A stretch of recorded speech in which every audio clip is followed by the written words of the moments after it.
Hello everyone, তোমাদের সাথে আরো ছোট্ট একটি গল্প নিয়ে হাজির হলাম। গল্পের নাম প্রতারক প্রেমিকাকে শিক্ষা দেওয়ার গল্প। তো গল্পের চরিত্র রাইহান আর নিহারিকা।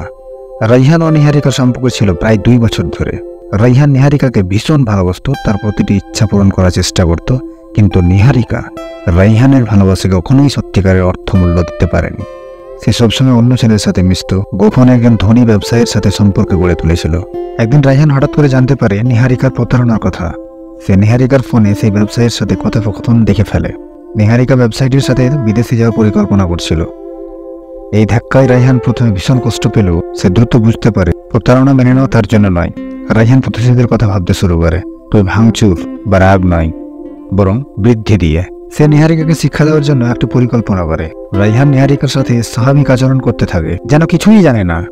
এরই মধ্যে তার এক ঘনিষ্ঠ বন্ধুকে পরিকল্পনায় যুক্ত করে। তারা এক অভিনয় কৌশল করে। নিহারিকার জন্মদিনে রাইহান ঘোষণা করে যে সে তাকে একটি বিশেষ উপহার দিতে চায়। সে একটি সুন্দর ডিনারের আয়োজন করে এবং নিহারিকাকে বলে সে একটি সুরম্য স্থানে গিয়ে তার জন্য একটি চমকপ্রদ উপহার আনবে।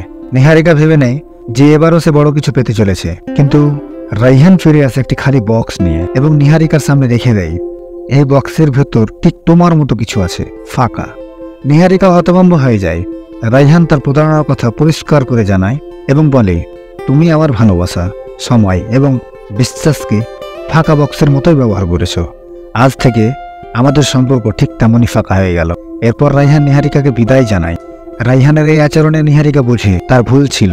রাইহান তার জীবনে যে মূল্য দিয়েছিল সেটি আর কখনো ফিরে পাবে না। রাইহান তার নিজের মর্যাদা বজায় রেখে এগিয়ে যায় এবং নিহারিকা নিজের ভুলের জন্য চিরদিন আফসোস করতে থাকে।